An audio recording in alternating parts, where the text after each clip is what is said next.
Hey everyone, this is Will with Friends of the Teton River. We're here with another WaterWise update, and today I want to cover a couple things to watch for as we start to translate our snowpack into Streamflow this spring and summer. So I'm here at the USGS stream gauge for the Teton River above South Leigh Creek, and this morning we're running about 750 cubic feet per second, which means we are seeing some snow melt and an increase in stream flow in the Teton River. We just recently hit our peak snow accumulation of about 120% of average snow water equivalent across our watershed.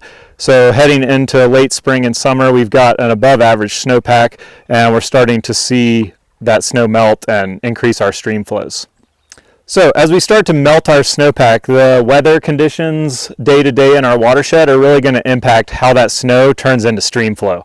We really want to pay attention to two things to understand how our snowpack is going to melt, and that's the temperatures in our watershed. So is it warm, and then also is it freezing at night?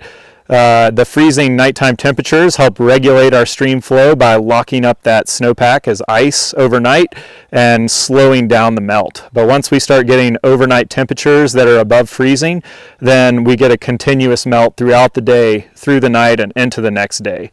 The other factor that can have a big impact on our snow melt is a rain on snow event. And so once we get a warm rain event that drops that liquid water on top of the frozen water, we're going to melt it all at once and see a big input of water into our streams and rivers, which can result in flooding.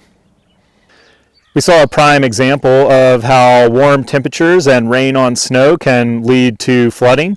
Last year with the Yellowstone floods, the snowpack in that area was about average, if not a little below average, but that atmospheric river event brought 2 to 3 inches of rain in a very short period of time, along with warm temperatures that melted the snow they did have very quickly.